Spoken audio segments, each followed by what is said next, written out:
Hello everyone, this is Ruma and welcome to my YouTube channel. तो आज हम discuss करेंगे प्रोनाउन पर। लास्ट टाइम मैंने जो वीडियो अपलोड की थी उसमें हमने नाउन पर डिस्कस किया था, लेकिन आज हम डिस्कस करने वाले हैं प्रोनाउन पर। सबसे पहले हम इसको डेफिनेशन को पढ़ लेते हैं। Pronoun are the words which we use in place of nouns. Pronoun are use to avoid repeating the same nouns over and over again.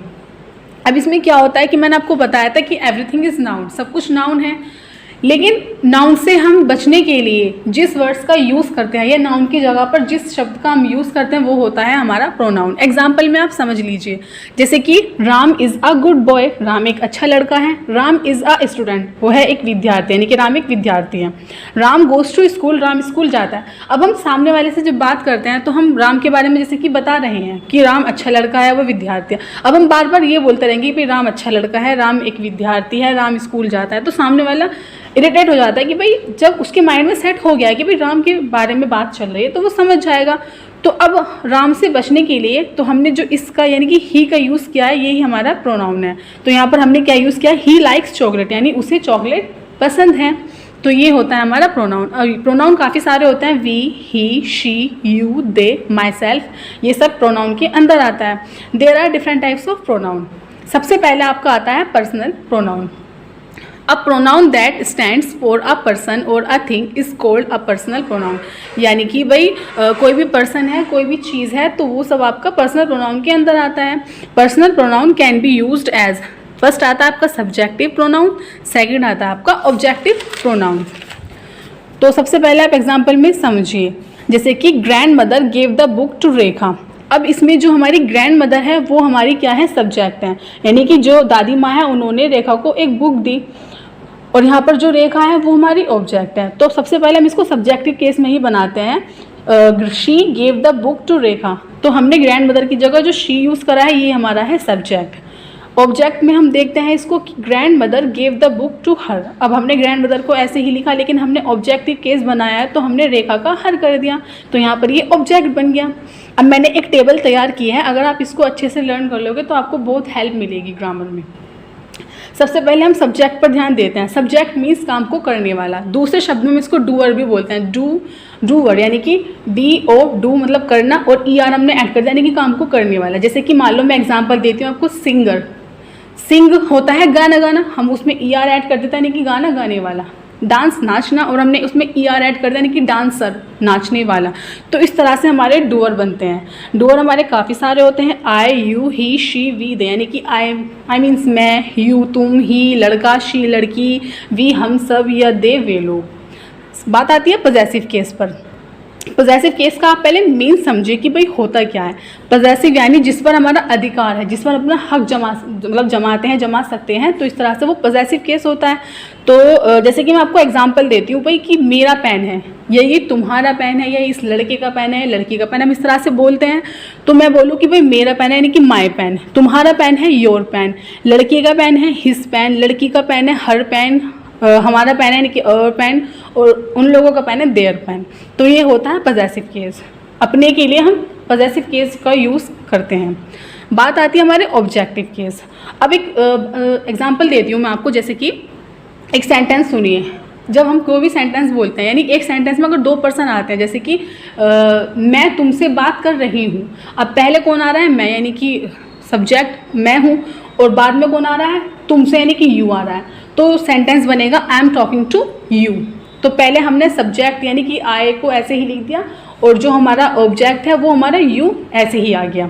लेकिन आप थोड़ा कंफ्यूज हो जाओगे, अब जो वहाँ पर हमने लास्ट में यू लिखा है ना, तो वो यू सब्जेक्ट नहीं ऑब्जेक्टिव केस है, क्योंकि यू का ऑब्जेक्ट यू ही होता है। चलो आपको एक एग्जांपल और दे देती हूँ मैं, जैसे कि अब उसी सेंटेंस को उल्टा ले लो। पहले मैंने बोला था मैं तुमसे बात कर रही हूँ, अब मैं दोबारा बोलती हूँ कि तुम मुझसे बात करो। अब पहले आई आ रहा था, लेकिन अब शुरू में यू आ रहा है, तो यू आर टॉकिंग टू आई। क्या सही है ये?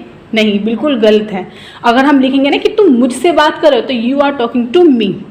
तो जो पहले आता है वो सब्जेक्टिव केस में आएगा, और जो बाद में आएगा वो आएगा ऑब्जेक्टिव केस में। तो आई का जो ऑब्जेक्ट होता है वो होता है मी, यू का यू, ही का हिम, शी का हर, वी का अस, और दे का दैम।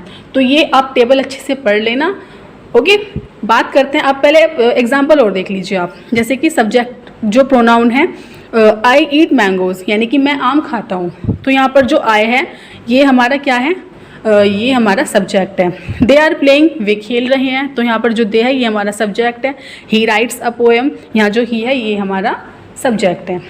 ऑब्जेक्टिव में आप देख लीजिए, ऑब्जेक्टिव प्रोनाउन जो होते हैं, please don't sit beside me, यानी कि मेरे बराबर में ना बैठो, तो यहाँ जो मी आ रहा है ये ऑब्जेक्ट है। गो टॉक टू हर, मतलब जाओ और उससे बात करो, तो यहाँ जो हर है ये हमारा ऑब्जेक्ट है।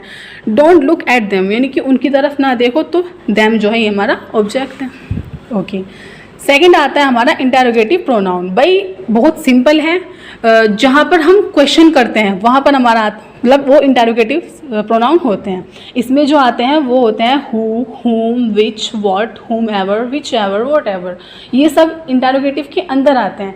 मेनली बस इसमें यही है कि जब हम किसी से क्वेश्चन करते हैं तो वो हमारे इंटेरोगेटिव प्रोनाउन होते हैं। एग्जाम्पल में आप समझ लीजिए, व्हाट इज़ दिस, भाई यहाँ पर हम एक तरह से क्वेश्चन ही कर रहे हैं कि भाई ये क्या है।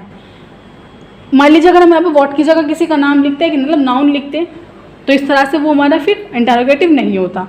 हु वेंट अवे, अब यहाँ पर हमारा जो हु है ये हु हमारा क्या है, इंटेरोगेटिव प्रोनाउन है। लेकिन अगर मैं यहाँ पे किसी का नाम लिख दूँ, यानी कि नाउन लिख दूँ, जैसे कि रेखा वेंट अवे, यानी कि रेखा गई, लेकिन यहाँ पर है कौन गया, हु वेंट अवे, तो इस तरह से ये होता है हमारे इंटेरोगेटिव प्रोनाउन। बात आती है हमारी डेमोन्स्ट्रेटिव प्रोनाउन, बहुत ईजी है। इसमें एग्जाम्पल में आपका आता है दिस, दैट, दीज, दोज और एक सच, ये सब इसके अंदर आते हैं। एग्जाम्पल से आप समझ लीजिए। पहले मैं आपको बताती हूँ कि भाई दिस यानी कि एक चीज़ है और आपके पास में है, तो आप उसके लिए दिस यूज़ करेंगे। एक से ज़्यादा है और आपसे दूर हैं, तो वहाँ पर आप यूज़ करेंगे दोज, एक से ज़्यादा और दोज, इस तरह से। और आपके पास में है और एक से ज़्यादा है, तो आप यूज़ करेंगे दीज। एक चीज़ और आपसे दूर है तो आप यूज़ करेंगे दैट। जैसे कि यह बिल्ली है तो दिस इज़ माई कैट, या मेरी बिल्ली है this is my cat. Those are beautiful flowers, मतलब वो फ्लावर्स अच्छे हैं, यानी कि पास में है, एक है तो दिस, पास में है एक से ज़्यादा है तो दैट, पास में है और एक से ज़्यादा है तो आपका दीज हो जाएगा। एक है दूर है तो दैट, और एक से ज़्यादा है दूर है तो आपका दोज हो जाएगा। फोर्थ आता है आपका रिफ्लेक्सिव प्रोनाउन। इसमें इसके अंदर जो आता है आपका आता है my self, him self, her self, your self, them self, our self, it self, your self, और आपका दैम सेल्फ आता है या अवर सेल्फ आता है। बहुत ही ईजी है। इसमें क्या होता है कि जो काम आप खुद यानी कि स्वयं करो वहाँ पर आपका रिफ्लेक्सिव प्रोनाउन होता है। जैसे कि एग्जाम्पल से आप समझ लीजिए, I will go my self, पहले सिंपल में बोलती हूँ कि भाई मैं चली जाऊँगी या मैं जाऊँगी, तो आई विल गो सिंपल बना दिया। लेकिन अगर मैं बोलूँ मैं खुद से चली जाऊँगी, तो वो बन जाएगा आपका I will go my self. मैं स्वयं चली जाऊँगी या खुद से चली जाऊँगी तो I will go my self. या मैं बोलूँ वह कर लेगी, शी विल डू, या करेगी, लेकिन मैं बोलूँ वह खुद से करेगी, she will do her self, यानी अपने लिए जो हम काम करते हैं इस तरह से हम यूज़ करेंगे माई सेल्फ, हर सेल्फ, इस तरह से।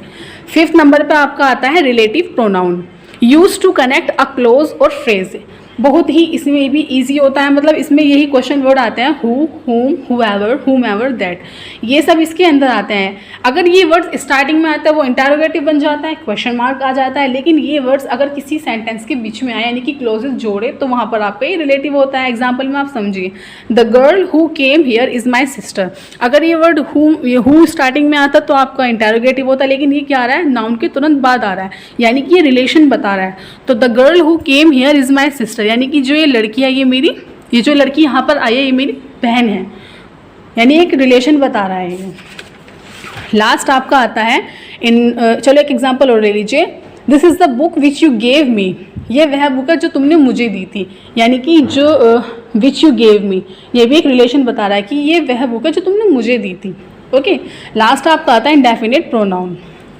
अब बहुत ये भी ऐसी, मतलब इसमें क्या होता है कि जो मतलब डिफाइन करता है। जैसे कि मैं एग्जांपल देती हूँ, मान लीजिए एक क्लास में काफ़ी सारे स्टूडेंट्स हैं, अब उसमें सबके नाम हैं।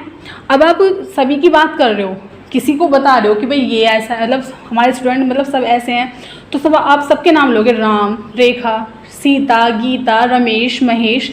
अब आप कहाँ तक सबके नाम लेते रहोगे, तो उन सबको मतलब बताने के लिए आप इस तरह इन वर्ड्स का यूज़ करते हैं, जैसे कि all, any, anyone, anything, each, everybody, everything, few, many, nobody, none, some, somebody। तो ये सभी को डिफाइन करने के लिए इन वर्ड्स का यूज़ किया जाता है। तो ये सभी आता है आपका प्रोनाउन के अंदर। ओके गाइज, जो भी कुछ प्रॉब्लम है आप बता सकते हो, आप कमेंट बॉक्स में डाल सकते हो। तो आज का टॉपिक हमारा ये था, मिलते हैं नेक्स्ट वीडियो में।